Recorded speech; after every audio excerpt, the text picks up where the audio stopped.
எல்லாருக்கும் வணக்கம். நான் Hima Subramanian. Welcome to home cooking Tamil. இன்னைக்கு ஆந்திரா ஸ்டைல்ல ஒரு அருமையான சிக்கன் கறி தான் பார்க்க போறோம். ஆந்திரா குவிசினாலே நம்மளுக்கு ஃபர்ஸ்ட் ஞாபகம் வருது கோங்கூரா, அதாவது புளிச்சக்கீரை தான். இன்னைக்கு இந்த புளிச்சக்கீரை வச்சு ஒரு சூப்பரான சிக்கன் கறி செய்ய போறோம். வாங்க இந்த ஆந்திரா ஸ்பெஷல் கோங்கூரா சிக்கன் எப்படி செய்யறதுன்னு பார்க்கலாம். இந்த ரெசிபிக்கு நான் 1 கிலோ அளவுக்கு சிக்கன் எடுத்திருக்கேன். இது எலும்போட தான் எடுத்திருக்கேன். நல்ல சிக்கனை சுத்தமாக க்ளீன் பண்ணி எடுத்து வச்சுக்கலாம். ஒரு பவுலில் க்ளீன் பண்ண சிக்கன் பீசஸை சேர்த்து 1 டீஸ்பூன் உப்பு, 1/2 டீஸ்பூன் மஞ்சள் தூள், 1 டீஸ்பூன் சிவப்பு மிளகாய் தூள் சேர்த்து எல்லாத்தையும் நல்லா கலந்து கொஞ்ச நேரம் ஊற வச்சுக்கலாம்.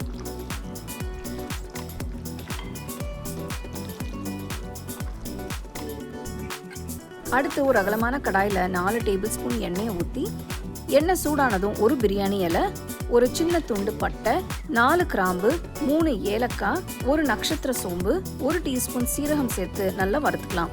இது கூட 3 சிவப்பு மிளகாயை உடைச்சு சேர்த்து 3 பெரிய வெங்காயத்தை பொடிசா நறுக்கி சேருங்க. வெங்காயத்தை 2 நிமிஷம் நல்லா வதக்கணும். வெங்காயம் வதங்கினதும் 6 பச்சை மிளகாயை கீறி சேருங்க.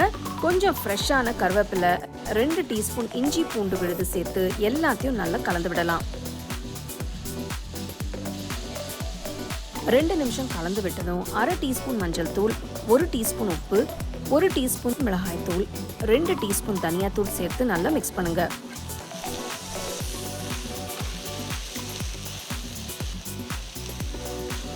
அடுத்து 2 பெரிய தக்காளியை பொடிசா நறுக்கி சேர்த்துக்கலாம். தக்காளி நல்லா மசீர வரைக்கும் வேக விடணும்.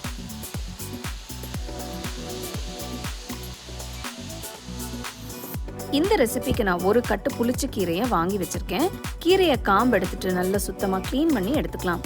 தக்காளி வதங்கினதும் க்ளீன் பண்ண புளிச்ச கீரையை சேர்த்து வெங்காயம் தக்காளி மசாலா கூட நல்லா கலந்து விடுங்க. நீங்க எடுத்திருக்கிற சிக்கன் அளவுக்கு தகுந்த மாதிரி புளிச்ச கீரை அளவு எடுத்துக்கோங்க. நான் இந்த கீரையை அப்படியே தான் சேர்க்குறேன். உங்களுக்கு வேணும்னா கொஞ்சம் நறுக்கி கூட சேர்த்துக்கலாம்.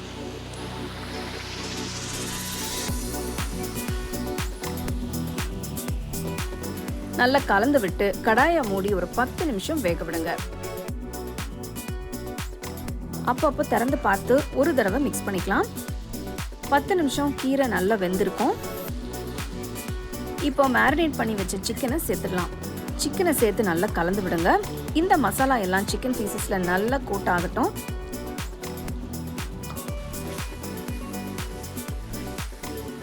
அரை கப் தண்ணி ஊற்றி நல்லா கலந்து விட்டு கடாயை மூடி ஸ்டோவை மீடியம் லோ ஃப்ளேம்லேயே வச்சு ஒரு 15 நிமிஷம் சிக்கனை நல்லா வேக விடலாம்.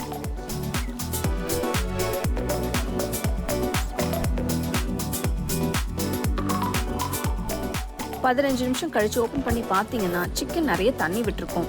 நமக்கு இந்த தண்ணி எல்லாம் நல்லா வத்தி வரணும். இப்போ இன்னொரு தடவை கலந்து விட்டு கடாயை மூடி இன்னொரு 10 நிமிஷம் வேக விடுங்க.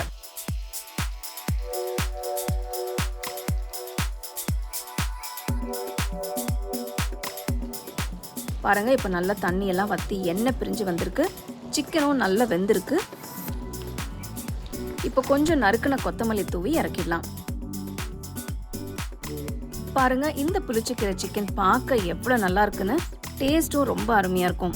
இது ரொம்ப வித்தியாசமான ஆந்திரா ஸ்பெஷல் கோங்கூரா சிக்கன். ரொம்ப சிம்பிளான டேஸ்டியான ரெசிபி. நீங்க ஈஸியா ஒரு ஆந்திரா ஸ்பெஷல் ரெசிபி செய்யணும்னா இந்த ரெசிபி கண்டிப்பா ட்ரை பண்ணி பாருங்க. சூடான சாதத்துல இந்த சிக்கன் வச்சு சாப்பிட்டீங்கன்னா அவ்வளோ அட்டகாசமா இருக்கும். அப்படியே ஆத்தென்டிக்கான ஆந்திரா ஸ்டைல் ஃப்ளேவர்ஸோட அவ்வளோ டேஸ்டா இருக்கும். நான் இங்கே செஞ்சு காட்டின ஸ்டெப்ஸ் எல்லாம் அப்படியே ஃபாலோ பண்ணிங்கன்னா ரொம்ப நல்லா வரும். ஸோ கண்டிப்பாக ட்ரை பண்ணி அப்படியே உங்கள் ஃபேமிலி ஃப்ரெண்ட்ஸோட ஷேர் பண்ணுங்கள். உங்களுக்கு இந்த ரெசிபி பிடிச்சிருந்தா லைக் பண்ணி ஷேர் பண்ணி ஹோம் குக்கிங் தமிழ் சேனலுக்கு சப்ஸ்கிரைப் பண்ணுங்கள். மறக்காமல் பெல் ஐக்கானை கிளிக் பண்ணுங்கள்.